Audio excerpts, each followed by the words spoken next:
ಸಾಕು ಸಾಕು ಸಾಕು ಅದಾಗಿದೆ ಸಾಂಬಾರು. ನೆಕ್ಸ್ಟ್ ಡೇ ನಾನು ಸ್ಕೂಲ್ಗೆ ಹೋಗ್ಲಿಲ್ಲ. ಆ ನೆಕ್ಸ್ಟ್ ಡೇ ಸ್ಕೂಲ್ಗೆ ಹೋಗದೆ ಇದ್ದಕ್ಕೆ ನಾನು ಕಲಾವಿದೆ ಆದೆ. ಆ ಬಾಡಿ ನಮ್ದು ಕಟ್ಗಳು ಮೈ ಕಟ್ ಹೆಂಗಿತ್ತಂದ್ರೆ 9th ಹೋಗ್ಬೇಕು ಅನ್ಸುತ್ತೆ. ಅವಾಗ ಮತ್ತೆ ಇದೇ ಬಂದು ಕಾಶಿನಾಥ್ ಹೀರೋಯಿನ್ ಕ್ಯಾರೆಕ್ಟರ್ ಹುಡುಕ್ತಾ ಇದ್ದಾರೆ ಒಬ್ರನ್ನ. ಬಟ್ ಕಾಶಿನಾಥ್ ಮನೆಗೆ ಹೋದ ತಕ್ಷಣ ಇದೇ ಉಪೇಂದ್ರ ಅವರು, ಮನೋಹರು ಅವ್ರದ್ದು ಈ ತರ ಮಾಡಿ ಮೇಲೆ ಅವ್ರದ್ದೊಂದು ಚೇರ್ ಹಾಕೊಂಡು ಕೂತ್ಕೊಂಡ್ಬಿಟ್ಟು ಎಲ್ಲ ಯಾವಾಗ್ಲೂ ಇರ್ತಾರ ಅವ್ರ ಮನೇಲಿ. ಕಾಶಿನಾಥ್ ಮನೆಗೆ ಹೋದ ತಕ್ಷಣ ಕಾಶಿನಾಥ್ ಹಿಂಗೆ ಕೂತಿದ್ರು ಅನ್ಸುತ್ತೆ ಆ ಚೇರ್ ಮೇಲೆ. ಹಿಂಗ್ ತಿರುಗಿ ನೋಡಿದ್ರು, ಅದ್ ಅವ್ರ ಮುಖದ ಆಕ್ಷನ್ ಎಲ್ಲ ನನ್ನೊಳಗೊಂದು ಸಣ್ಣ ಮುಜುಗರ ಆಗುತ್ತೇನೋ. ಈಗ ಸಿನಿಮಾ ನೋಡಿದ್ರು ಅವ್ರನ್ನ ತಬ್ಕೊಂಡು ಆಕ್ಟ್ ಮಾಡಿದಾಗೂ ನಂಗೆ ಏನೂ ಭಾವನೆಗಳಿಲ್ಲ. ಇವಾಗ ತಬ್ಕೊಂಡ್ಬಿಡ್ಬೇಕಾ, ತಬ್ಕೊಂಡ್ ಮೇಲೆ ಡೈಲಾಗ್ ಹೇಳ್ಬೇಕಾ, ಫಸ್ಟ್ ಡೈಲಾಗ್ ಹೇಳ್ಬೇಕಾ? ಅವ್ರು ನೀನ್ ಹಿಂಗೆ ಹಿಡ್ಕೊಳ್ತಾರೆ, ನಿನ್ ಈ ಕಡೆ ತಳ್ಬಿಟ್ಟು ಓಡೋಗ್ತೀಯಾ, ತಳ್ಬಿಟ್ಟು ಓಡೋಗ್ತೀನಿ.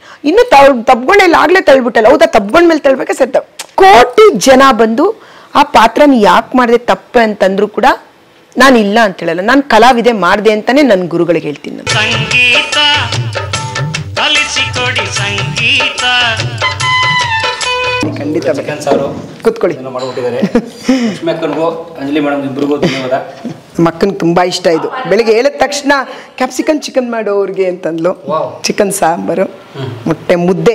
ನಿಮ್ಗೆ ಹೇಳಿದ್ನಲ್ಲ ನಾನು, ಮುದ್ದೆ ಮುದ್ದೆ ಇಡ್ಲಾಯ್ತು. ಬನ್ನಿ ಬನ್ನಿ ಎಲ್ಲ ಬಡಿಸ್ಬಿಡ್ತೀವಿ ಒಂದು ನಿಮಿಷ. ಮನುಷ್ಯ ಏನನ್ನೂ ಬೇಡ ಅನ್ನಲ್ವಂತೆ, ಊಟ ಒಂದೇ ಅಂತೆ, ಸಾಕು ಹೊಟ್ಟೆ ತುಂಬ್ತು ಅಂತ ಅನ್ನೋದು.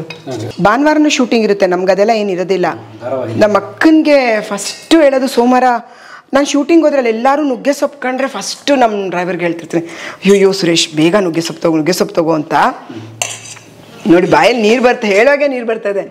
ನನಗೆ ಉಪ್ಸಾರು ನುಗ್ಗೆ ಸೊಪ್ಪು ತುಂಬ ಇಷ್ಟ. ನಾವು ಸೋಮವಾರ ಗುರುವಾರ ಅಂತೂ ತಲೆ ಮೇಲೆ ತಲೆ ಬಿಳಿ ಫಸ್ಟ್ ಅಂತೂ ಎಲ್ಲಿ ಸೊಪ್ಪಿದೆಯೋ ಹುಡ್ಕೊಂಡು ನುಗ್ಗೆ ಸೊಪ್ಪು ಹಾಕು, ಇದೇನೋ ಸೊಪ್ಪು ಹಾಕಿ ಒಟ್ಟಿನಲ್ಲಂತೂ ಅಮ್ಮ ಒಂದಷ್ಟು ಸೊಪ್ಪುಗಳೆಲ್ಲ ಬೆಳೆದಿದ್ದಾರೆ, ಕೂತ್ಕೊಳ್ಳಿ ಮೇಲೆ. ಸೊ ಅದರಲ್ಲಿ ಒಂದಷ್ಟು ಎಲ್ಲ ಮಾಡ್ಕೊಂಡು ಉಪ್ಸಾರು, ಮುದ್ದೆ, ಅದೆಲ್ಲ ಬೇಕೇ ಬೇಕು. ಅದು ನೀವು ಎಷ್ಟು ಯಾವ ಊಟನಾದರೂ ಮಾಡಿ, ಒಂದು ಮದುವೆಗೆ ಹೋಗಿ ಬನ್ನಿ, ಬಟ್ ಆ ಉಪ್ಸಾರು ಮುದ್ದೆ ಊಟ ಮಾಡೋ ಖುಷಿ ಇದೆಯಲ್ಲ, ಅದು ಇನ್ನೆಲ್ಲೂ ಸಿಕ್ಕಲ್ಲ. ನಾನು ನಮ್ಮ ಅಕ್ಕನಿಗೆ ಹೇಳ್ತೀನಿ ಅದೆಲ್ಲ ಆದ ತಕ್ಷಣ, ಇವಾಗ ನನಗೆ ಹೊಟ್ಟೆ ತುಂಬ ಈಗ ಊಟ ಮಾಡಿದ ಫೀಲ್ ಆಗ್ತಾ ಇದೆ ನನಗೆ ಅಂತ. ಈಗ ಮದುವೆಗೆ ಹೋಗಿ ಬಂದ ತಕ್ಷಣ ಸಂಜೆ ನಾನು ಬರುವಾಗ ಹೇಳ್ತೀವಿ, ನಾಳೆ ಚೆನ್ನಾಗಿ ಉಪ್ಸಾರು ಮಾಡ್ಕೊಂಡು ಊಟ ಮಾಡಿಬಿಡ್ಬೇಕಪ್ಪ, ಇಲ್ಲಾಂದ್ರೆ ಆಗೋದೇ ಇಲ್ಲ ಅಂತ. ನಮ್ಮ ತಾಯಿಗೂ ನುಗ್ಗೆ ಸೊಪ್ಪು ಉಪ್ಸಾರು ಭಾಳ ಇಷ್ಟ. ನುಗ್ಗೆ ಸೊಪ್ಪಲ್ಲಿ ನಾನು ಎಷ್ಟೊಂದು ರೊಟ್ಟಿ ಮಾಡ್ತೀವಿ, ದೋಸೆಗೆ ಹಾಕೊಳ್ತೀವಿ, ಆರೋಗ್ಯಕರವಾಗಿರುತ್ತೆ ಅಂತ. ಸೊ ಆಮೇಲೆ ಇತ್ತೀಚೆಗೆ ಈ ಸೈಜ್ ಮುದ್ದೆ ಮಾಡೋದು ಬಿಟ್ಟಿದ್ದಾರೆ ಜನ. ಇದರಲ್ಲಿ ಕಾಲು ಭಾಗಕ್ಕೆ ಬಂದಿದ್ದಾರೆ ಮುದ್ದೆ ತಿಂತೀವಿ ಅಂತ ಹೇಳಕ್ಕೆ, ಬಟ್ ಇದು ಒರಿಜಿನಲ್ ಕನಕಪುರದ ಮುದ್ದೆ ಸೈಜ್ ಮುದ್ದೆ. ನಾನು ಹೇಳಿದ್ನಲ್ಲ, ನಮಗೆ ಅನ್ನ ತಿಂದ್ರೆ ಆಹಾ ಇರಿ ಮೇಡಮ್, ಸ್ವಲ್ಪ ಟೇಸ್ಟ್ ತಗೊಳ್ತಾ ಇದ್ದೀನಿ. ತಗೊಳ್ಳಿ ಎಂಜಾಯ್ ಮಾಡಿ. ಸಕ್ಕದಾಗಿದೆ ಸಾಂಬಾರು, ಕೋಳಿ ಸಾರು ಅದ್ಭುತವಾಗಿದೆ.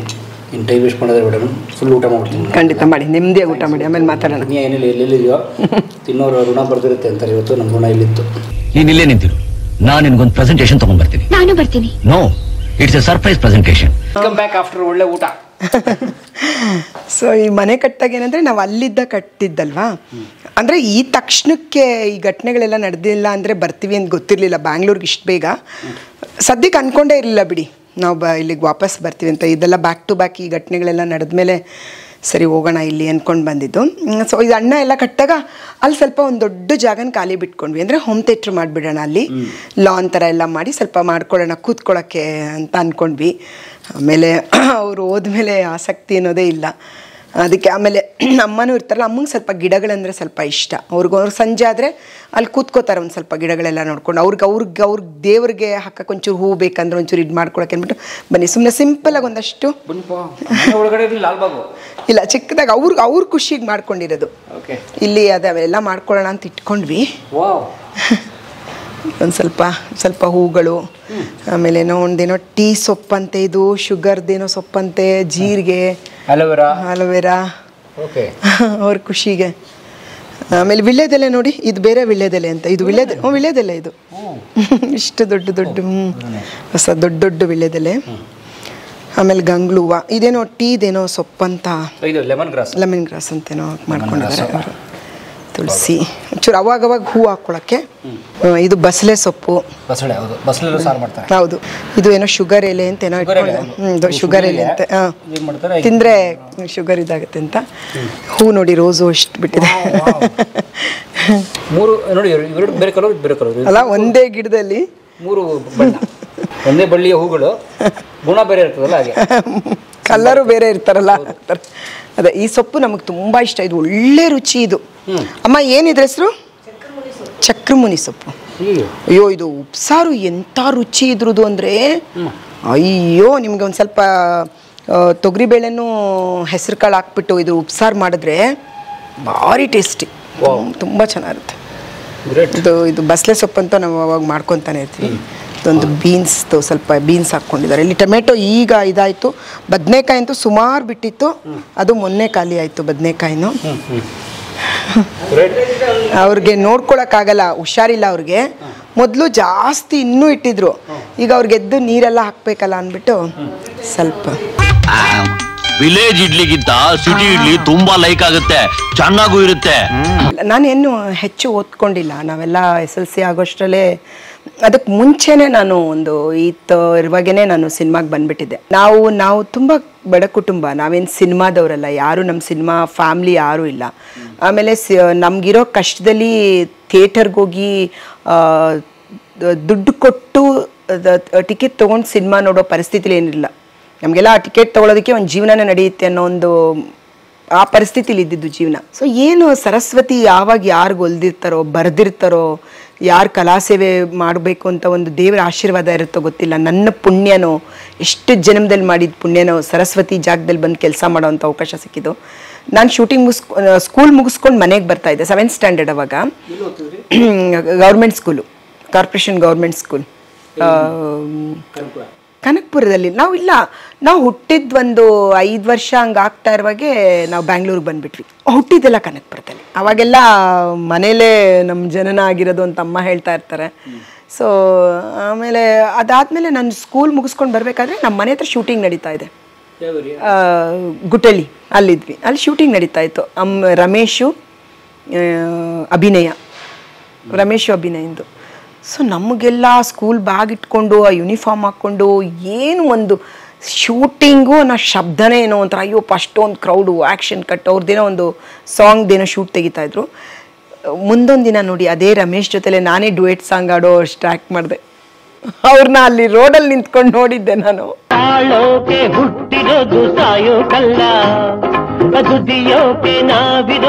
ಹಂಗೆ ವಿಷ್ಣು ಸಾರ್ನು ಅಷ್ಟೆ ಅದೇ ಥರ ಹೇಳ್ತೀನಿ ನಿಮಗೆ. ಸೊ ಅವ್ರು ನಡೀತಾ ಇತ್ತು. ಆಮೇಲೆ ಅದು ಒಂದು ಟರ್ನ್ ತೊಗೊಳುತ್ತೆ ಬದುಕಲ್ಲಿ, 1 ನಿಮಿಷದ ಘಟನೆನೂ ಒಂದು ಚೇಂಜಸ್ ಆಗುತ್ತೆ. ಆ ಥರ ನನ್ನ ಜೀವನದಲ್ಲಿ ತುಂಬಾ ಆಗಿದೆ. ಆಮೇಲೆ ನೆಕ್ಸ್ಟ್ ಡೇ ನಾನು ಸ್ಕೂಲ್ಗೆ ಹೋಗಲಿಲ್ಲ. ಆ ನೆಕ್ಸ್ಟ್ ಡೇ ಸ್ಕೂಲ್ಗೆ ಹೋಗದೆ ಇದ್ದಕ್ಕೆ ನಾನು ಕಲಾವಿದೆ ಆದೆ, ಮಿಸ್ ಮಾಡಿದ್ದಕ್ಕೆ. ಮತ್ತು ಶೂಟಿಂಗ್ ಅಂತಾರಲ್ಲ ಅಂತಬಿಟ್ಟು ನಾನು ಹೋಗಲ್ಲ ಸ್ಕೂಲ್ಗೆ ಅಂತ ನಾನು ನಮ್ಮ ಅಕ್ಕ ಎಲ್ಲ ಸ್ಕೂಲ್ಗೆ ಹೋಗಲಿಲ್ಲ. ಅವತ್ತು ಶೂಟಿಂಗ್ ನೋಡ್ಕೊಂಡು ನಿಂತ್ಕೊಂಡು ಕ್ಯಾಮ್ರಾಮೆನ್ನು ನನ್ನನ್ನು ತುಂಬ ನೋಡ್ತಾನೆ ಇದ್ರಂತೆ. ಅವ್ರಿಗೆ ಹೇಳ್ಕೊಟ್ಟಾಗೆಲ್ಲ ನಾನು ಕೈ ಹಿಂಗೆ ಮಾಡೋದು, ಕಾಲು ಹಿಂಗೆ ಮಾಡೋದು, ನಿಂತಿದ್ದ ಜಾಗದಲ್ಲಿ ಎಲ್ಲ ಮಾಡ್ತಾಯಿದ್ದಂತೆ. ಅವ್ರು ಕ್ಯಾಮ್ರಾದಲ್ಲಿ ನೋಡ್ತಾ ಅಲ್ಲಿ ಮೇಕಪ್ ರಾಮಕೃಷ್ಣ ಅಂತಿದ್ರಂತ. ಅವ್ರಿಗೆ ಹೇಳೋದಂತೆ, ಓ ಹುಡುಗಿ ತುಂಬ ಚೆನ್ನಾಗಿದ್ದಾಳೆ, ಕೇಳಿ ನೋಡು ಅಂತ.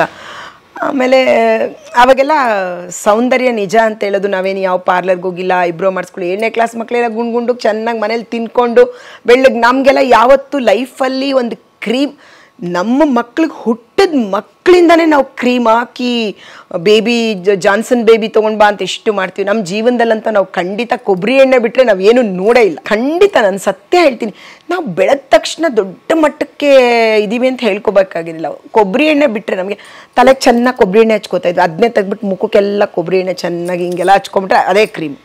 ಸ್ಕೂಲ್ಗೆ ಹೋಗ್ಬೇಕಾದ್ರೆ ತಲೆಯೆಲ್ಲ ಬಾಚ್ಕೊಂಡು ಕೊಬ್ಬರಿ ಎಣ್ಣೆ ತೊಗೊಂಬಿಟ್ಟು ಮುಖಕ್ಕೆಲ್ಲ ಹಿಂಗೆ ಕೊಬ್ಬರಿ ಎಣ್ಣೆ ಹಚ್ಕೊಂಬಿಟ್ಟು ಹಂಗೆ ಸ್ಕೂಲ್ಗೆ ಹೊರಟ್ಬಿಡೋದು ಅಷ್ಟೇ. ಅದೇ ಅದು ನ್ಯಾಚುರಲ್ ಬದುಕು. ಸೊ ಹಂಗಿರ್ಬೇಕಾದ್ರೆ ಆಮೇಲೆ ನೆಕ್ಸ್ಟ್ ಡೇ ನಾನು ಹೋಗಲೇ ಇಲ್ಲ ಸ್ಕೂಲ್ಗೆ. ಆಮೇಲೆ ಅವ್ರು ಬಂದ್ಬಿಟ್ಟು ಅವ್ರು ಮಾಮೂಲಿ ಮಾತಾಡ್ಸ್ತಾರಲ್ಲ, ಹಿಂಗೆಲ್ಲ ಹಿಂಗೆ ಮಾಡಿಬಿಟ್ಟು, ಏನಮ್ಮ ನೀನು ಸಿನಿಮಾದಲ್ಲಿ ಮಾಡ್ತೀಯ ಅಂದರು. ನಾನು ಒಂದು ತಕ್ಷಣ ಅದು ಗಾಬರಿ ಅಲ್ವಾ, ಇಲ್ಲಪ್ಪ ನಾವು ಸಿನಿಮಾದಲ್ಲೆಲ್ಲ ಮಾಡಲ್ಲ ನಾವು ಅಂತಂದರು. ಅವ್ರು ಬಂದು ನಮ್ಮ ಅಮ್ಮನ್ನ ಕೇಳಿದ್ರು. ಅಲ್ಲಿ ಡೈರೆಕ್ಟ್ರ್ ಕೇಳ್ತಾ ಇದ್ದಾರೆ, ನಿಮ್ಮ ಹುಡುಗಿ ಚೆನ್ನಾಗಿದ್ದಾಳಂತೆ ಮಾಡಿಸ್ತೀರ ಅಂತ. ಸಹಜವಾಗಿ ನಾವು ಬೆಳೆದು ಬಂದು ವಾತಾವರಣ, ನಮ್ಮ ಅಮ್ಮನ ಅಣ್ಣ ತಮ್ಮರು ಕುಟುಂಬ ಅಷ್ಟೆಲ್ಲ ಮಾಡ್ರನ್ನಾಗಿ ಥಿಂಕ್ ಮಾಡೋರು ಯಾರೂ ಇರಲಿಲ್ಲ. ಸೊ ಅದಕ್ಕೆ ಇಲ್ಲ ಮಾಡಿಸಲ್ಲ ಅಂತ ಹೇಳಿದ್ರು. ನಮ್ಮ ಅಮ್ಮನ ಅಕ್ಕ ಒಬ್ಬರಿದ್ರು, ಅವ್ರಿಗೆ ತುಂಬ ಆಸಕ್ತಿ ಇತ್ತು ಈ ಸಿನಿಮಾ ಇದ್ರ ಬಗ್ಗೆ ಎಲ್ಲ. ಆಮೇಲೆ ಅವ್ರು ನಾವು ಅವ್ರು ನೆಕ್ಸ್ಟ್ ಇನ್ಯಾವಾಗಲೂ ಮನೆಗೆ ಬಂದಾಗ ಹೇಳ್ತಿದ್ವಿ, ದೊಡ್ಡಮ್ಮ ನನಗೆ ಈ ಥರ ಕೇಳಿದ್ರು ಸಿನಿಮಾದಲ್ಲಿ ಮಾಡ್ತೀವಿ ಅಂತ. ಅವ್ರು ನಮ್ಮ ಅಮ್ಮನಿಗೆ ಹೇಳ್ತಾಯಿದ್ರು, ಮನೆ ಬಾಗಿಲಿಗೆ ಕೇಳ್ಕೊಂಡು ಬಂದಿದ್ದಾರೆ ಅಂದರೆ ನಿನ್ನ ಅದೃಷ್ಟ ಏನು ಇದು ಮಾಡಿದೆ ಅಂತ. ಅದು ನೋಡಿ ಟೈಮ್ ಹೆಂಗಿರುತ್ತೆ ಅಂತ ಅದೆಲ್ಲ ಆಯ್ತು, ಮರ್ತು ಬಿಟ್ವಿ. ಒಂದು 4-5 ತಿಂಗಳು ಆಗೋಗಿದೆ ಅನ್ಸುತ್ತೆ. ಸೊ ಕೇಳಿದಕ್ಕೆ ಒಪ್ಕೊಳ್ಳಿಲ್ಲ ಇಲ್ಲ ಮಾಡಲ್ಲ ಅಂದ್ಬಿಟ್ವಿ, ಹೊರಟೋದು. ಮೇ ಬಿ ಅಲ್ಲೇನೋ ಅಲ್ಲಿ ನಿಂತ್ಕೊಂಡಿರೋದಕ್ಕೆ ಏನು ಕೇಳಿದ್ರು ಗೊತ್ತಿಲ್ಲ. ಆಮೇಲೆ ಒಂದಿನ ಒಂದು 5 ಗಂಟೆ ಹಂಗೇನೋ ಆಗಿದೆ. ಅವರು ರಾಮಕೃಷ್ಣ ಅಂತ ಅವ್ರ ತಮ್ಮ ಇದ್ರು, ಅವ್ರು ಬಂದ್ಬಿಟ್ಟು ಈ ಥರ ಒಂದು ಪೆರಲ ಅವರು ಒಂದು ಸಿನಿಮಾ ಮಾಡ್ತಾ ಇದ್ದಾರೆ, ತೆಲುಗು ಅವರು ಕಂಕಣ ಭಾಗ್ಯ ಅಂತ. ಆ ಪಿಕ್ಚರಲ್ಲಿ ಶಿವಕುಮಾರ್ಗೆ ತಂಗಿ, ನಾನು ಅವ್ರಿಗೆ ತಂಗಿಯಾಗಿ ಒಂದು ಒಳ್ಳೆ ಪಾತ್ರ ಇದೆ. ಅಂದರೆ ಕತೆ ಶುರುವಾಗೋದು ಅಲ್ಲೇ ಇದಾಗೋದು ತುಂಬ, ಅಂದರೆ ಆ ಕತೆಗೆ ಮೇನ್ ಪಾತ್ರ ಅದು. ಏನೇ ಇದು ಒಳ್ಳೆ ದಸರಾ ಬೊಂಬೆ ತರ ಅಲಂಕಾರ ಮಾಡ್ಕೊಂಡ್ಬಿಟ್ಟಿದ್ಯಾ? ಮತ್ತೆ ಹೀಗಲ್ದೆ ಹಿಂದೆ ಅಲಂಕಾರ ಮಾಡ್ಕೊಳ್ಳೋದು. ಅವಳಿಂದಾನೇ ಕತೆ ಶುರುವಾಗುತ್ತೆ. ತಂಗಿ ಅವಳು ರಾಮಕೃಷ್ಣ ಅವಳನ್ನ ಇಷ್ಟಪಟ್ಬಿಡ್ತಾನೆ ಅನ್ನೋ ಥರ, ಆ ಥರ ಏನೋ ಒಂದು ಪಾತ್ರ ಇದೆ ಮಾಡಿಸ್ತೀರ ಅಂತ. ಅವಾಗ ನಮ್ಮಮ್ಮ ಅವಾಗಲೂ ಆಗಲ್ಲ ಅಂತಂದ್ರು. ಇಲ್ಲ ನೀವು ಸುಮ್ಮನೆ ನೋಡಿ ಬಂದು ಅವ್ರು ಮಾಡಿಸ್ತಾರೋ ಇಲ್ವೋ ನೋಡೋಣ ಅಂತೇಳ್ಬಿಟ್ಟು ಆಮೇಲೆ ಕೇಳಿದ್ರು. ಆಮೇಲೆ ಆಯಿತು ಅಂತ ಜಸ್ಟ್ ನೋಡಕ್ಕೆ ಹೋದ್ವಿ. ಅಲ್ಲಿ ತುಂಬ ಅವ್ರು ಬಂದಿದ್ರು ಎಷ್ಟೊಂದು ಜನ. ಸೊ ಇವರು ಈ ಅಮ್ಮನ ತಿಸ್ಕೊಂಡ್ರ ಅಂತ ಹೇಳಿದ್ರು. ಬೆಳಗ್ಗೆ ಆಮೇಲೆ ಮಾಮೂಲಿ ಕರ್ಕೊಂಡೋದ್ರು. ಬೆಳಗ್ಗೆ ಕರ್ಕೊಂಡೋಗ್ಬಿಟ್ಟು ಫಸ್ಟ್ ಟೈಮ್ ನಮ್ಮ ಲೈಫಲ್ಲಿ ಏನಾದರೂ ಅಷ್ಟು ಚೆನ್ನಾಗಿರೋ ಒಂದು ಲಂಗ ದಾವಣಿ ಅಂತ ನನ್ನ ಲೈಫಲ್ಲಿ ನೋಡಿದರೆ, ಒಂದು ಲಂಗ ದಾವಣಿ ಹಾಕಿ ಆಮೇಲೆ ದೊಡ್ಡ ಜಡೆ ಹಾಕಿನಾಗ ಅದ್ರಲ್ಲಿ ತುಂಬ ಮಜಾ ಇದೆ. ಅದನ್ನ ನೋಡ್ಬೇಕು ನೀವು ಆ ಕಂಕಣ ಭಾಗ್ಯದಲ್ಲಿ, ನೀವು ನಂಬೋದೇ ಇಲ್ಲ. ಇಷ್ಟು ಉದ್ದ ಜಡೆ ಹಾಕಿ ಲಂಗ ದಾವಣಿ ಹಾಕಿ. ಸರಿ ಹೋಯ್ತು, ಅವ್ರು ಯಾವ ಬಟ್ಟೆ ಹಾಕೊಂಡಿದಾರೋ ಏನೋ, ಅಥವಾ ಬಟ್ಟೆನೆ ಹಾಕೊಂಡಿದಾರೋ ಇಲ್ವೋ. ಫಸ್ಟ್ ಸೀನು ಮೆಟ್ಲ ಹತ್ಕೊಂಡು ಬರ್ತಾರ, ನಮ್ಮ ಅಣ್ಣನ ಮದುವೆ ಇದೆ, ಏನು ಇಲ್ಲಿ ನೀವು ಇನ್ನೂ ತೋರಣನೇ ರೆಡಿ ಮಾಡಿಲ್ಲ, ಹೂ ಅರೇಂಜ್ ಮಾಡಿಲ್ಲ, ಅದು ಮಾಡಿಲ್ಲ, ಇದು ಮಾಡಿಲ್ಲ ಅಂತ. ಇಲ್ಲಿ ಸ್ವಲ್ಪ ತಿರ್ಗಾ ಮೆಟ್ಲತ್ಬಿಟ್ಟು ನೀವು ಇನ್ನೂ ರೆಡಿ ಆಗಿಲ್ವಾ ಅಂತ ಅವ್ರಿಗೆ ಬೇದು. ಇನ್ನು ಅಡಿಗೆಯವ್ರು ಬಂದಿದಾರೋ ಇಲ್ವೋ ಗೊತ್ತಿಲ್ಲ, ವಾಲದವ್ರು ಬಂದಿದಾರೋ ಇಲ್ವೋ. ನಂದು ಇದಕ್ಕೆ ಅಷ್ಟ್ ದೊಡ್ಡ ಸೀನ್ ಮೊದಲನೇ ಶಾರ್ಟ್ ಅಲ್ಲಿ ಇಟ್ಟಿದ್ದಾರೆ. ಎಲ್ಲಾರು ಒಂದ್ ಕಡೆ ನಿಂತ್ಕೊಂಡು ಹೇಳೋದಾದ್ರೂ ಇಡ್ಲಿಲ್ಲ ಸೀನ್. ಇನ್ನು ಒಂದ್ 2-3 ಇದ್ರು, ಒಬ್ರು ಬಿಟ್ರೆ ಒಬ್ರು ಯಾರು ಅನ್ನೋ ತರನೇ ಇತ್ತಲ್ಲಿ. ಪಾತ್ರ ಮಾಡಿಲ್ಲ ಅಂದ್ರೆ 2-3 ಬಂದಿದ್ರು. ಎಲ್ಲಾರ್ಗು ಕೊಟ್ಟಿದ್ರು. ನನಗೆ ತಿಂಡಿ ತಿನ್ನು ಅಂತ ಹೇಳ್ತಾರೆ. ನಾನು ಇದನ್ನ ಮಾಡಿ ಮುಗಿಸ್ಬಿಟ್ಟು ತಿಂಡಿ ತಿನ್ಬೇಕು, ತಿಂಡಿ ಎಲ್ಲ ತಿನ್ಬಿಟ್ಟು ಖುಷಿ ಪಟ್ಕೊಂಡ್ಬಿಡ್ಬಾರ್ದು ನಾನು ಫಸ್ಟ್ ಅಂತ ಹೇಳ್ಬಿಟ್ಟು ನಾನು ಮಾಡಲ್ಲ ಅಂತ. ಆಮೇಲೆ ಅವ್ರು ಫಸ್ಟ್ ಯಾರೋ ಮಾಡಿದ್ರು, ನಮ್ಗೊಬ್ರಿಗೊಬ್ರು ಮಾಡುವಾಗ ನಾವು ನೋಡಿಲ್ಲ. ಆಮೇಲೆ ನನ್ನನ್ನು ಕರ್ಕೊಂಡೋದ್ರು. ಒಂದು ಡೈಲಾಗ್ ಮೆಟ್ಲು ಮೇಲೆ ಬಂದು ಹೇಳ್ತೀನಿ, ಭಯ. ಇನ್ನು ಅಲ್ಲಿ ಹೋಗೋಷ್ಟು ಡೈಲಾಗ್ ಮರ್ತೋಗುತ್ತೆ. ತಿರ್ಗಿ ಅಲ್ಲೇ ಹೇಳ್ತೀನಿ, ಇಲ್ಲಿ ಬರೋಷ್ಟಕ್ಕೆ ಮಾರಿ ಆ ಭಯ ಶುರುವಾಯಿತು. ಆಮೇಲೆ ಎಲ್ಲ ಎದ್ದು ನಿಂತ್ಕೊಂಡು ಇಲ್ಲಿ ಪೆದ್ದ ಡೈಲಾಗ್ ಇಚ್ಚಾರು, ಪರವಾಗಿಲ್ಲ ಅಂತ. ನಾನಂದರೆ ಬೆಳಗ್ಗೆನೇ ಪೇಪರ್ ಕೊಟ್ಬಿಟ್ಟು ನಾನು ಬಾಯಿ ಹೊಡ್ಕೊಂಡ್ಬಿಟ್ಟಿದ್ದೆ, ಎಕ್ಸಾಮಲ್ಲಿ ಬರೆಯೋ ಥರ ಎಲ್ಲ ಅಭ್ಯಾಸ ಮಾಡ್ಕೊಂಡ್ಬಿಟ್ಟಿದ್ದೆ. ಆಮೇಲೆ ಹಿಂಗೂ ಮಾಡಿ ಒಂದು 5-6 ಟೇಕ್ ಅಷ್ಟೊತ್ತಿಗೆ ಧೈರ್ಯ ಮಾಡಿ ಒಂಥರ ನಾನು ಮಾಡಲ್ಲ ಅಂದರೆ ಇನ್ನೊಬ್ರು ಮಾಡ್ತಾರೆ ಅಂತಾರೆ. ಇದು ಆ್ಯಕ್ಟಿಂಗು, ನಾನು ಚೆನ್ನಾಗಿ ಅಭಿನಯಿಸ್ಬೇಕು ಅದೆಲ್ಲ ಏನು. ಬಿಕಾಸ್ ಆ ಮುಗ್ಧ ಮನಸ್ಸುಗಳಿಗೆ ಕಾಂಪಿಟೇಷನ್ ಇಲ್ಲ, ಅವೆಲ್ಲ ಗೊತ್ತಿಲ್ಲ ನಮಗೆ. ನಮಗೇನೋ ನನಗಿವಾಗ ನಾನು ಪಾಠ ಬರೆದ್ಬಿಟ್ಟು ಬಂದುಬಿಟ್ಟೆ, ನೀನು ಅಲ್ಲಿಂದ ಇಲ್ಲಿಗೆ ಓಡು ಅಂದರೆ ನಾನು ಓಡ್ಬಿಟ್ಟು ನಾನು ಮೊದಲು ಓಡ್ಬಿಟ್ಟೆ. ಇಷ್ಟು ಮಾತ್ರ ಚಿಕ್ಕ ಯೋಚನೆಗಳು, ಆಸೆ ಎಲ್ಲ ಚಿಕ್ಕ ಆಸೆಗಳು, ಯಾವುದು ದೊಡ್ಡ ಆಸೆಗಳಿಲ್ಲ. ನಾನು ಧೈರ್ಯ ಮಾಡಿ ತಗೊಂಡು ಅಳು ಬರೋಕ್ಕೆ ಶುರು ಆಯಿತು ನನಗೆ ಅದು. ಆಮೇಲೆ ಮುಗಿಸ್ಮೇಲೆ ಎಲ್ಲ ಕ್ಲಾಸ್ ಮಾಡಿದಲ್ಲಿ ಒಂದು ಸಾಧನೆ ಮಾಡಿದ್ದೀನಿ ನಾನು ಅಂತ ಮಾಡಿಬಿಟ್ಟು ಅಂದರೆ ಅವತ್ತೇನು ಮಾಡಿಲ್ಲ ಅಂದರೆ ಕಳಿಸೋದಂತಿತ್ತು. ನಾನು ಯಾವ ಥರ ನೀವು ಆ ಸೀನ್ ನೋಡಬೇಕು, ನಿಮ್ಗೆ ಅನಿಸೋದೇ ಇಲ್ಲ. ನೀವು ಆ ಮೆಟ್ಲು ಮೇಲೆ ಇಲ್ಲೇ ತಲ್ಲ ಅದೆಲ್ಲ ಮಾಡಾದ್ಮೇಲೆ ಇಷ್ಟು ದೊಡ್ಡ ಡೈಲಾಗ್ ಹೇಳಿದ್ನಂತ. ನೆಕ್ಸ್ಟ್ ಮನೆಗೆ ಹೋಗೋಕ್ಕೆ ಚಾನ್ಸು ಕೊಟ್ಟಿಲ್ಲ. ಇನ್ನೊಂದಿಲ್ಲ, ಇವತ್ತೇ ಶೂಟಿಂಗ್ ಶುರು ಮಾಡೋಣ ಅಂತ ಸಂಜೆವರೆಗೂ ಇಟ್ಕೊಂಡು ಅದಾಯಿತು ಇದಾಯಿತು, ಪೊಲೀಸವ್ರು ಬರ್ತಾರೆ, ಅವ್ರನ್ನ ಅರೆಸ್ಟ್ ಮಾಡೋಕ್ಕೆ ಬರ್ತಾರೆ, ನಾನು ಹೋಗಿ ಪೊಲೀಸವ್ರಿಗೆ ಬಾಯಿಗೆ ಬಂದಂಗೆ ಬೈತೀನಿ, ನಮ್ಮ ಅಣ್ಣ ಅಂತವನ್ನೆಲ್ಲ ಎಲ್ಲ ಶೂಟ್ ಮಾಡಿಕೊಂಡ್ರು ಸಂಜೆವರೆಗೂ ನನ್ನ ಕೈಲಾವತ್ತು. ಐಬ್ರೋನೂ ಮಾಡಿಲ್ಲ, ಇಲ್ಲ ಮುಖಕ್ಕೆ ಬಣ್ಣ ಅಂತ ಹಚ್ಕೊಂಡಿದ್ದು. ಮೇ ಬಿ ಏನು ಅವರು ಪೌಡ್ರ ಕ್ರೀಮಾ ಏನು ಹಾಕಿದ್ರು ಮಾಡಿದ್ರೆ ಎಲ್ಲ ಲೈಫಲ್ಲಿ ಗೊತ್ತಾಗಿದ್ದು ಅದೇ ಮೊದಲನೇ ದಿನ. ಇವಾಗೆಲ್ಲ ಬೇಕಾದರೆ ಏನು 3 ದಿನ ಪಾರ್ಲರ್ಗೆ ಹೋಗ್ಬೇಕೇನೋ, ಹೇರ್ ಸೆಟ್ ಮಾಡ್ಕೋಬೇಕೇನೋ. ಆಮೇಲೆ ನಾನು ಎಷ್ಟೋ ಸಾರಿ ಸ್ಕ್ರೀನ್ ಮೇಲೆ ನನ್ನ ಕಾಸ್ಟ್ಯೂಮ್ಸ್ ಎಲ್ಲ ಹಾಕಿರ್ತೀವಲ್ಲ, ಗ್ಲಾಮರ್ ಕಾಸ್ಟ್ಯೂಮ್ ಎಲ್ಲ, ನಾನು ನೋಡಿದಾಗ ನನಗೆ ನಾನೇ ಅನ್ಕೊತಾ ಇರ್ತೀನಿ, ಅವತ್ತು ಯಾವ ಜಿಮ್ಗೆ ಹೋಗಿಲ್ಲ, ಯಾವ ಟ್ರೈನಿಂಗ್ ತೊಗೊಂಡಿಲ್ಲ, ಯಾವ ಯೋಗ ಮಾಡಿಲ್ಲ, ಎಲ್ಲಿ ರನ್ನಿಂಗ್ ರೇಸ್ ಹೋಗಿಲ್ಲ, ಏನೂ ಇಲ್ಲ. ಆ ಬಾಡಿ ನಮ್ಮದು ಕಟ್ಗಳು ಮೈ ಕಟ್ಟು ಹೆಂಗಿತ್ತಂದರೆ ಖಂಡಿತ ದೇವರ ಆಶೀರ್ವಾದ ಅನಿಸುತ್ತೆ. ಇವಾಗ ಒಂದು ಆರ್ಟಿಸ್ಟ್ ಆಗಬೇಕಂದ್ರೆ ಇಷ್ಟೊಂದೆಲ್ಲ ಟ್ರೈನ್ ಮಾಡ್ಕೋಬೇಕಾಗುತ್ತೆ. ಇವಾಗ ಜಿಮ್ಗೆ ಹೋಗ್ಬೇಕಾಗುತ್ತೆ. ಇವಾಗ ಯಾವುದಾದ್ರು ಒಂದು ಮೂವಿ ಶುರು ಮಾಡ್ತೀವಿ ಅಂತಂದ್ರೆ ಅವ್ರು ಎಷ್ಟೊಂದು ಅವ್ರನ್ನ ರೆಡಿ ಮಾಡ್ಕೋಬೇಕು. ಮತ್ತೆ ಪಾರ್ಲರ್ಗೆ ಹೋಗಬೇಕು, ಮತ್ತೆ ಅವರೆಲ್ಲ ಅವ್ರು ಟ್ರೈನ್ ಮಾಡ್ಕೋಬೇಕು ಅವ್ರ ಬಾಡಿನ. ಒಬ್ಬ ಪರ್ಸ್ನಲ್ ಟ್ರೈನರ್ನ ಇಟ್ಕೊಂಡು ಅವ್ರು ರೆಡಿ ಆಗಬೇಕು. ಏನೂ ಇಲ್ಲ, ಸುಮ್ಮನೆ ಎಲ್ಲೋ ಒಂದು ಕಾಡಲ್ಲಿ ಬೆಳೆದು ಹೂ ಕಿತ್ಬಿಟ್ಟು ತಂದು ಮೀಟಿಂಗ್ ಕಿತ್ಕೊಂಡು ಬಿಡ್ತೀವಲ್ಲ, ಆ ಥರ ಹುಡ್ಕೊಂಡೋಗೇನು ಆ ಥರ ಅಂದರೆ ಅದು ಒಂದು ಸಕ್ಸಸ್ ಅನಿಸುತ್ತೆ. ಅದಾದಮೇಲೆ ಕಂಟಿನ್ಯೂ 4 ದಿನ ಶೂಟಿಂಗ್ ಕಂಟಿನ್ಯೂಸ್ ಕಂಕಣ ಭಾಗ್ಯ ತಂಗಿಯಾಗಿ. ಆ ಪಿಕ್ಚರಲ್ಲೂ ತುಂಬ ಚೆನ್ನಾಗಿತ್ತು ನನ್ನ ಪಾತ್ರ, ಮಾತ್ರ ಅದ್ಭುತವಾಗಿತ್ತು ನನ್ನ ಪಾತ್ರ. ತುಂಬ ಅಂದರೆ ತುಂಬ ಚೆನ್ನಾಗಿತ್ತು. ಸೊ ಆ ಪಿಕ್ಚರ್ ಮಾಡಿದ್ವಿ, ಬಂದ್ವಿ, ಆ ಕನಸುಗಳಿಲ್ಲ, ಮತ್ತೆ ಮುಗಿದೋಯ್ತು ಅಷ್ಟೇ. ನಮ್ಗೇನು ಇವಾಗಿನ ಥರ ಸಿನಿಮಾ ಮಾಡಿಬಿಟ್ರೆ ಎಲ್ಲ ಬಿಟ್ಬಿಟ್ಟು ನಾಳೆ ನಂಗೆ ಸಿನಿಮಾಗಳು ಬಂದ್ಬಿಡುತ್ತೆ, ಅಭಿನಯಿಸ್ಬಿಡ್ತೀವಿ, ಅವೆಲ್ಲ ಗೊತ್ತಿಲ್ಲ ನಮಗೆ. ಒಂದು 5 ಸಿನಿಮಾ ಬುಕ್ ಆಗ್ಬಿಡ್ತೀನಿ, ಅವೆಲ್ಲ ಏನೂ ಗೊತ್ತಿಲ್ಲ. ಎಷ್ಟಿತ್ತು ತಮ್ಗೆ ಏಜ್ ಅವಾಗ? ನಾನು ಅದೇ 7th ಸ್ಟ್ಯಾಂಡರ್ಡ್ ಅವಾಗ, ಒಂದು 13-14 ವರ್ಷ ಅಷ್ಟೇ. ಅದಾದ್ಮೇಲೆ ಬಿಟ್ವಿ, ಮರ್ತೋದ್ವಿ, ಸುಮ್ಮನೆ ಆಗೋಯ್ತು, ಅದೇ ಇಲ್ಲ. ಅದಾದ್ಮೇಲೆ ಇದಕ್ಕಿಂತ ಒಂದಿನ ಬಂದ್ಬಿಟ್ಟು ನೀನು ಡಬ್ಬಿಂಗ್ ಮಾಡ್ಬೇಕಂತೆ ಅಂತಂದ್ರು. ಸೊ ಅಲ್ಲಿ ಡಬ್ಬಿಂಗ್ಗೆ ಅಂತ ಹೇಳ್ಬಿಟ್ಟು ಸಂಕೇತ್ಗೆ ಡಬ್ಬಿಂಗ್ ಕರ್ಕೊಂಡೋದ್ರು, ಇವರೇ ಡಬ್ಬಿಂಗ್ ಮಾಡಲಿ, ಇವ್ರ ವಾಯ್ಸೇ ಕೊಡಲಿ ಅಂತ. ಆಮೇಲೆ ಅಲ್ಲಿ ಹೋದಾಗ ಉಮಾಶ್ರೀ ಅಮ್ಮ, ಆಮೇಲೆ NS ರಾವ್ ಇದ್ರು. ಉಮಾಶ್ರೀ ಅಮ್ಮ ಅಂತ ನೋಡ್ಬಿಟ್ಟು ಇವಳು ಮೊದಲನೇ ಪಿಕ್ಚರ ಇಷ್ಟು ಬಜಾರಿ ಥರ ಡೈಲಾಗ್ ಹೇಳಿದಾಳ ಇವಳು ಅಂತ. ಆಮೇಲೆ NS ರಾವ್ ಎಲ್ಲ ಇವಳು ಶಾಂತಿ ಗಡಗಡ ವಾಂತಿ, ಇವಳು ಅದಕ್ಕೆ ಚೆನ್ನಾಗಿ ವಾಂತಿ ಮಾಡ್ಬಿಟ್ಟಿದ್ದಾಳೆ ಆ್ಯಕ್ಟಿಂಗಲ್ಲೇ ಅಂತೆಲ್ಲ ತುಂಬ ಅಭಿಮಾನದಿಂದ ಪ್ರೀತಿಯಿಂದ ಮಾತಾಡಿಸಿದ್ದು ಈ ಕ್ಷಣಕ್ಕೂ ಇದೆ, ಮೊದಲನೇ ದಿನ ಡಬ್ಬಿಂಗ್ ಹೋದಾಗ. ಸೊ ಅದಾದ್ಮೇಲೆ ಮರ್ತಾಗೋಯ್ತು, ಒಂದೊಂದು ವರ್ಷ ಮೇಲೆ ಆಗೋಯ್ತು, ನಮಗೆ ಗೊತ್ತೂ ಇಲ್ಲ, ಮಾಡಿದ್ವಿ. ಆಮೇಲೆ ಸಿನಿಮಾ ಮಾಡಿದ್ದೀವಿ, ಇವಾಗಿನ ಥರ ಸೋಷಿಯಲ್ ಮೀಡಿಯಾ ಅಲ್ವಲ್ಲ, ತುಂಬ ಹೇಳ್ಕೋಬೇಕು, ನೋಡಬೇಕು, 10 ಜನಕ್ಕೆ ಏನೋ ಅದೊಂದು ನಮ್ಮ ಬದುಕಿಂದೊಂದು ಪುಟದ ಥರ ಬಂತು, ಅದು ಆ ಪುಟ ಮುಗಿದೋಯ್ತು ಅಷ್ಟೇ. ಆದರೆ ಏನಕ್ಕೆ ತಲೆ ಕೆಡಿಸ್ಕೊಂಡ. ಅದಾದ್ಮೇಲೆ ತುಂಬಾ ಗ್ಯಾಪ್ ಇತ್ತು ಅನ್ಸುತ್ತೆ, ಅದೆಲ್ಲ ಮುಗಿಸ್ಕೊಂಡು ಮತ್ತೇನೋ 8ಗೆ ಬಂದು 9ಗೆ ಹೋಗ್ಬೇಕು ಅನ್ಸುತ್ತೆ. ಅವಾಗ ಮತ್ತೆ ಇದೇ ಬಂದು ಕಾಶಿನಾಥ್ ಹೀರೋಯಿನ್ ಕ್ಯಾರೆಕ್ಟರ್ ಹುಡುಕ್ತಾ ಇದ್ದಾರೆ ಒಬ್ಬರನ್ನ ಅಂತ ಹೇಳಿ. ಸೊ ಈ ಕಂಕಣ ಭಾಗ್ಯ ಆದ್ಮೇಲೆ 2 ವರ್ಷ ಏನಿಲ್ಲ, ಒಂದೊಂದು ವರ್ಷ ಏನೂ ಇಲ್ವೂ ಇಲ್ಲ, ಚಾನ್ಸ್ ಏನೂ ಇಲ್ಲ, ಯಾರೂ ಬಂದೂ ಇಲ್ಲ, ನನ್ಗೆ ಕೇಳಿಲ್ಲ. ಪಿಕ್ಚರ್ ಆಯ್ತು, ಚೆನ್ನಾಗಿ ಇಟ್ಟಾಯ್ತಲ್ಲ ಕಂಕಣ ಭಾಗ್ಯ. ಅಲ್ಲ, ಅದು ರಿಲೀಸ್ ಆಗೋ ಅಷ್ಟೊತ್ತಿಗೆ 8-9 ತಿಂಗಳಾಗಿತ್ತು. ಆಮೇಲೆ ಕಾಶಿನಾಥ್ ಅವ್ರಿಗೆ ಪಿಕ್ಚರ್, ಕಾಶಿನಾಥ್ ಮನೆ ಕರ್ಕೊಂಡೋದ್ರು. ಕಾಶಿನಾಥ್ ಸರ್ ಸಂಪರ್ಕ ಇವರೇ ಕಾಶಿನಾಥ್, ಈ ಮನುಷ್ಯನೇ ಬಂದ್ಬಿಟ್ಟು ರಾಮಕೃಷ್ಣ ಅನ್ನೋರು ಈ ಥರ ಕಾಶಿನಾಥ್ ಅವ್ರು ಒಂದು ಹೀರೋಯಿನ್ಗೆ ಅವರು ಸಿನಿಮಾಗೆ ಹೇಳ್ತಾ ಇದ್ದಾರೆ, ನಿಮ್ಗೆ ಕರ್ಕೊಂಡು ನಾವು ಹೇಳಿದೀವಿ ಇಂಥವ್ರಿಗೆ ಕರ್ಕೊಂಡು ಬನ್ನಿ. ಬಟ್ ಕಾಶಿನಾಥ್ ಮನೆಗೆ ಹೋದ ತಕ್ಷಣ ಇದೇ ಉಪೇಂದ್ರ ಅವರು, ಮನೋಹರು ಅವ್ರದ್ದು ಈ ಥರ ಮಾಡಿ ಮೇಲೆ ಅವ್ರದ್ದೊಂದು ಚೇರ್ ಹಾಕೊಂಡು ಕೂತ್ಕೊಂಡ್ಬಿಟ್ಟು ಎಲ್ಲ ಯಾವಾಗಲೂ ಇರ್ತಾರೆ ಅವ್ರ ಮನೇಲಿ. ಆ ದೈವ ಎಷ್ಟು ಒಂದು ಕನ್ನಡ ಇಂಡಸ್ಟ್ರಿ ನಿಲ್ಲುವಂಥ ಒಂದು ಶಕ್ತಿಗಳನ್ನ ಬೆಳೆಸ್ಬಿಟ್ಟು ಹೊರಟಿದ್ದಾರೆ ಬಿಡಿ ನಮ್ಮ ಕಾಶಿನಾಥ್ ಅವರು.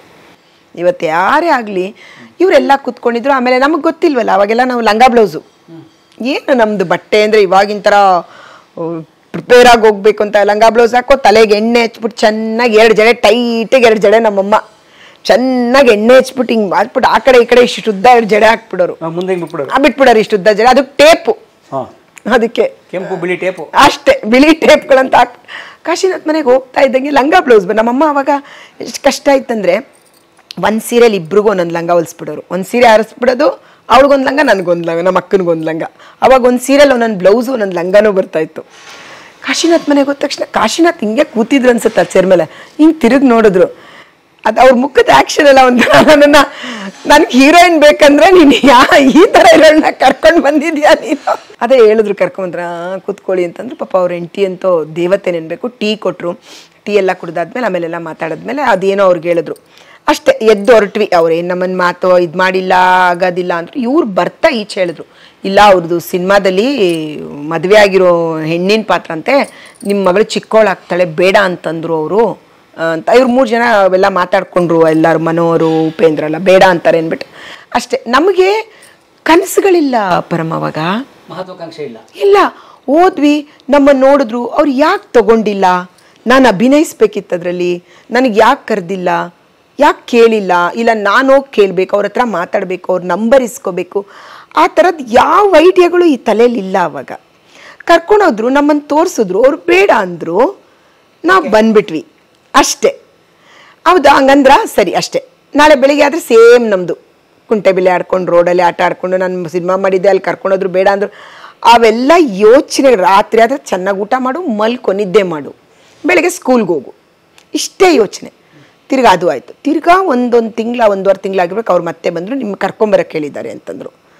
ಅಯ್ಯೋ ನಮ್ಮಮ್ಮ ವಯ್ಯ ಏನಾವತ್ತು ಮುಖ ಬೇರೆ ಹಿಂಗೆ ಮಾಡಿದ್ರು ಮಾಡ್ತಾರೋ ಇಲ್ವೋ ಗೊತ್ತಿಲ್ಲ ಅಂತ ಅಂದರು. ಹೋಗೋಣ ಅಂತದ್ವಿ.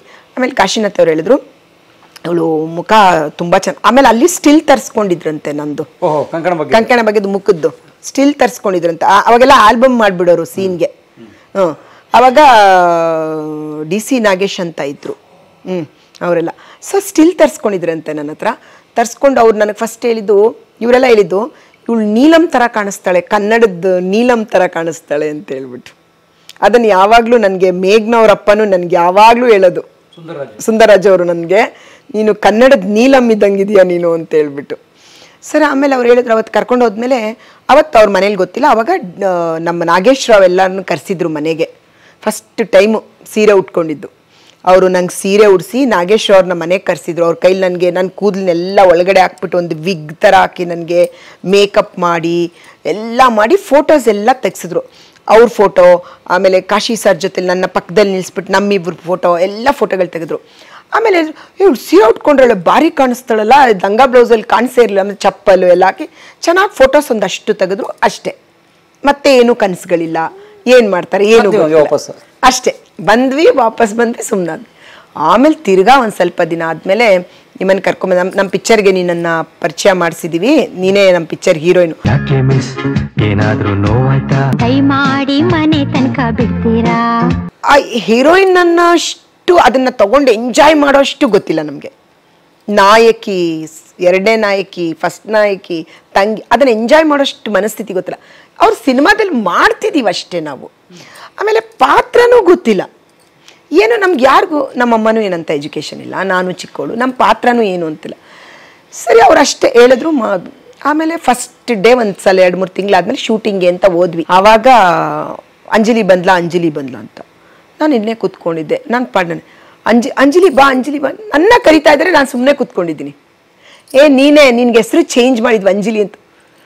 ನನಗೇ ಗೊತ್ತಿಲ್ಲ, ನನಗೇ ಹೇಳಿಲ್ಲ, ನನ್ನನ್ನು ಅಂಜಲಿ ಬಂದ್ಲಾ ಅಂತ ಕರೆದಾಗ ಆಮೇಲೆ ಅಂಜಲಿ ಅಂತ.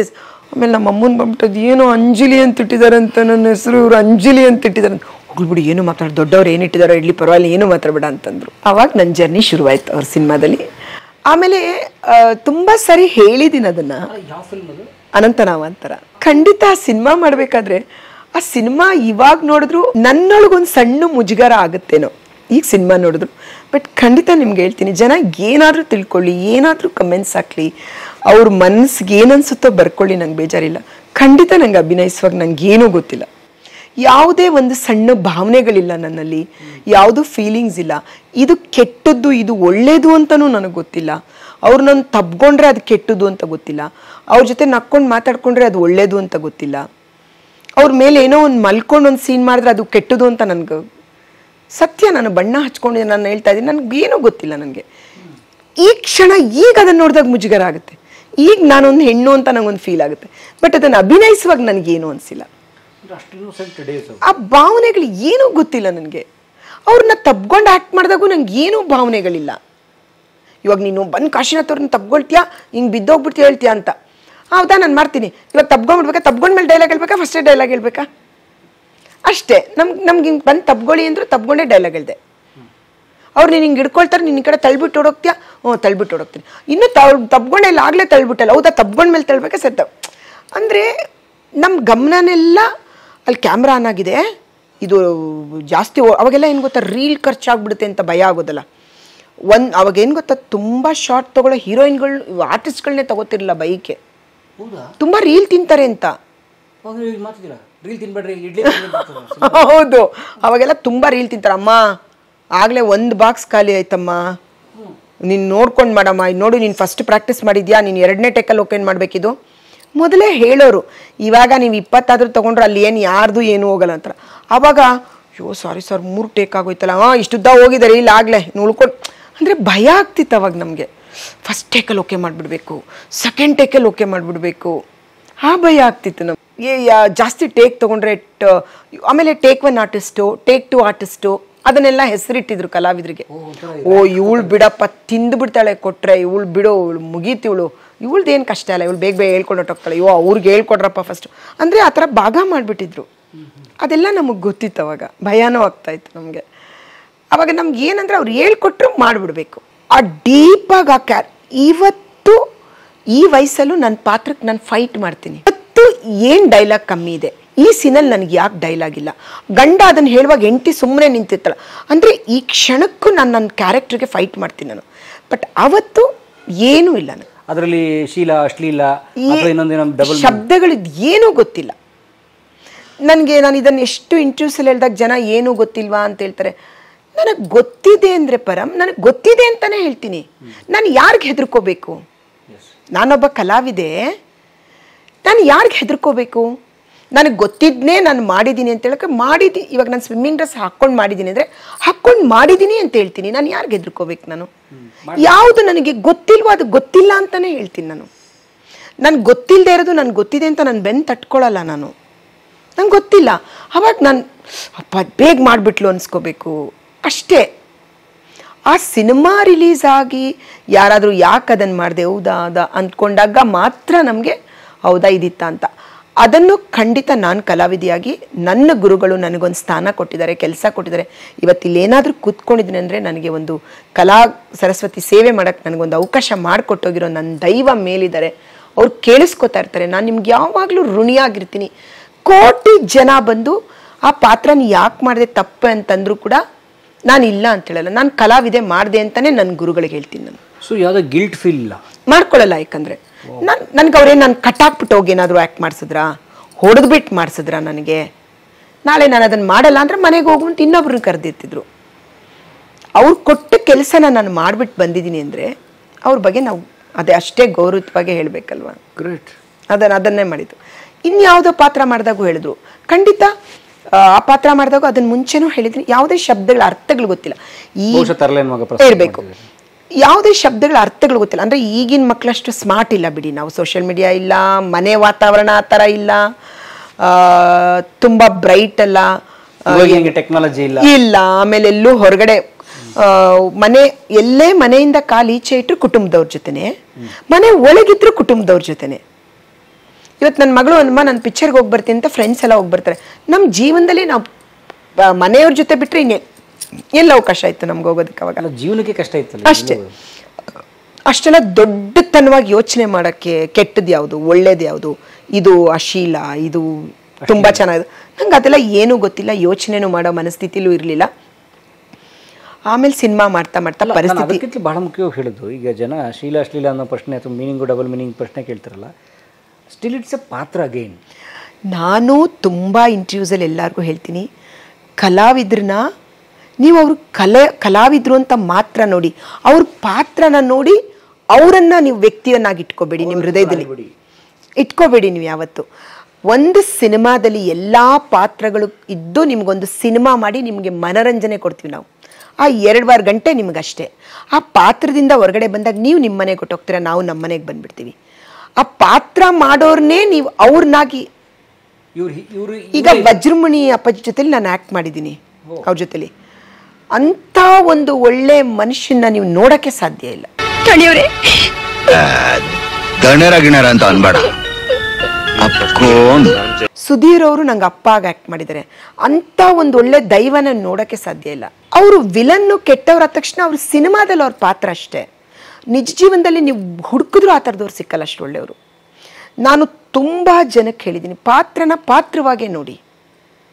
ಈಗ ನಾವು ದೇವ್ರ ಪಾತ್ರ ಮಾಡಿದ್ದೀವಿ ಅಂತ ಸಿನಿಮಾದ ತಕ್ಷಣ ನಾವೇನು ದಿನಾ ಬಂದು ನಮ್ಮ ಕಾಲಿಗೆ ಬೀಳ್ತೀರಾ ನೀವು? ಇಲ್ವಲ್ಲ. ಒಂದು ಕೆಟ್ಟ ಪಾತ್ರ ಮಾಡಿದ್ದೀವಿ ಅಂದ ತಕ್ಷಣ ಯಾಕೆ ನೀವು ಅದನ್ನೇ ಇಟ್ಕೊಂಡು ಕ್ಯಾರಿ ಮಾಡ್ತೀರಾ? ನಿಮ್ಮ ಥ್ರೂಟ್ ನಿಮ್ಮ ಲೈಫೆಲ್ಲ ನಮ್ಮನ್ನು ಅದನ್ನು ಯಾಕೆ ನೋಡ್ತೀರಾ? ನೀವು ನೋಡಬೇಡಿ ತಪ್ಪು. ನಾವು ಪಾತ್ರ ಈಗ ಒಂದು ಸಿನಿಮಾದಲ್ಲಿ ಎಲ್ಲರೂ ಒಳ್ಳೆ ಪಾತ್ರನೇ ಮಾಡಿಬಿಟ್ರೆ ಸಿನಿಮಾ ಹೆಂಗೆ ಕಂಪ್ಲೀಟ್ ಮಾಡೋದು? ನಾನು ಲಾಸ್ಟ್ ಟೈಮ್ ಹೇಳಿದ್ದೆ, ಒಂದು ಅಡುಗೆ ಮಾಡಬೇಕಾದ್ರೆ ಉಪ್ಪು, ಹುಳಿ, ಖಾರ ಎಲ್ಲ ಇದ್ದರೆ ಒಂದು ಅಡುಗೆ ಆಗುತ್ತೆ. ಈಗ ನೀವು ಪಾಯಸ ತಿಂದ್ರಿ, ಅದರಲ್ಲಿ ಹಾಲು ಇರಬೇಕು, ಶಾವಿಗೆನೂ ಇರಬೇಕು, ಬೆಲ್ಲನೂ ಇರಬೇಕು, ಏಲಕ್ಕಿನೂ ಬೇಕು. ಅದಷ್ಟು ಹಾಕ್ದಾಗ ಒಂದು ಪಾಯಸ ಆಗುತ್ತೆ. ಇಲ್ಲ ನಾನು ಬರೀ ಹಾಲು ಹಾಕ್ಬಿಟ್ಟು ನಿಮಗೆ ಏಲಕ್ಕಿ ಹಾಕ್ಬಿಟ್ಟು ಕೊಟ್ಟರೆ ಪಾಯಸ ಆಗುತ್ತೆ? ಅದು ಎಲ್ಲ ಮಿಶ್ರಗಳಿದ್ದಾಗ ಅದೊಂದು ಪದಾರ್ಥ ಆಗುತ್ತೆ.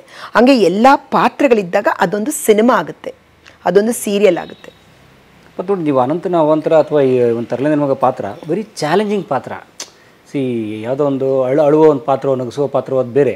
ಆದರೆ ಆ ಪಾತ್ರನ ಸವಾಲಾಗಿ ಸ್ವೀಕರಿಸಿ ನೀವು ನಿಭಾಯಿಸಿದಿರಲ್ಲ, ಅದು ನಿಜಕ್ಕೂ ಭಾಳ ನಾವು ಅಪ್ರಿಷಿಯೇಟ್ ಮಾಡಬೇಕಾಗಿರೋಂಥ ಪಾತ್ರಗಳವೆಲ್ಲ. ಇಲ್ಲ, ಒಂದು ಸಮಯ ಒಂದು ತಿಳುವಳಿಕೆ ಬಂದು ಕೂತ್ಕೊಂಡು ಅದನ್ನು ಬಿಡಿಸಿ ಹೇಳಿ ನಿಮ್ಮ ಪಾತ್ರ ಈ ಥರನೇ ಇದೆ ಅಂತ ಹೇಳಿದ್ರೆ ಮೇ ಬಿ ಅವಾಗ ಯಾವ ಥರ ತೊಗೋತಿದ್ವು ಅದನ್ನ ಗೊತ್ತಿಲ್ಲ.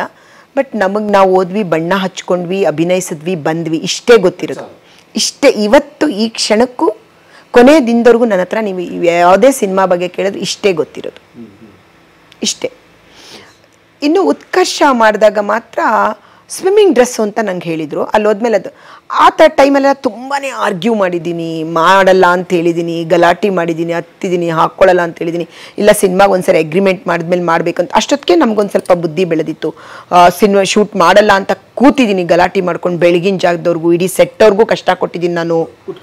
ಉತ್ಕರ್ಷ ಮಾಡುವಾಗ ಗಲಾಟೆ ಮಾಡಿದ್ದೀನಿ. ಆಮೇಲೆ ಅಂಬರೀಷ್ ಸರ್ ನನಗೆ ಬುದ್ಧಿ ಹೇಳಿದ್ದಾರೆ, ಇಲ್ಲ ಆಯಿತು ಮಾಡು, ಏನೂ ಮಾಡೋಕ್ಕಾಗಲ್ಲ, ಈಗ ಎಲ್ಲರೂ ಕಾಯ್ತಾ ಇದ್ದಾರೆ, ಈಗ ಬೇರೆಯವ್ರನ್ನ ಕರ್ಕೊಂಡು ಬರೋಕ್ಕಾಗಲ್ಲ, ಅವರು ನೀನು ಮಾಡು, ನೀನು ಎಲ್ಲ ಆಯ್ತು, ಇನ್ನೇನು ಮಾಡೋಕ್ಕಾಗಲ್ಲ ಅಂತ ರಾತ್ರಿ 2 ಗಂಟೆಲಿ ನನಗೆ ಬುದ್ಧಿ ಹೇಳಿ ರಾತ್ರಿ 2 ಗಂಟೆ 3 ಗಂಟೆಲಿ ಸ್ವಿಮ್ಮಿಂಗ್ ಇಳಿಸ್ಬಿಡ್ತದೆ ನನಗೆ. ಆ ಥರದ್ದೆಲ್ಲ ಒಳಗಡೆ ತುಂಬ ನಡೆದಿರುತ್ತೆ. ಅದನ್ನ ನಾವು ಯಾರ್ಯಾರಿಗೆ ಅಂತ ಹೇಳ್ಕೊಳಕ್ಕೆ ಸಾಧ್ಯ?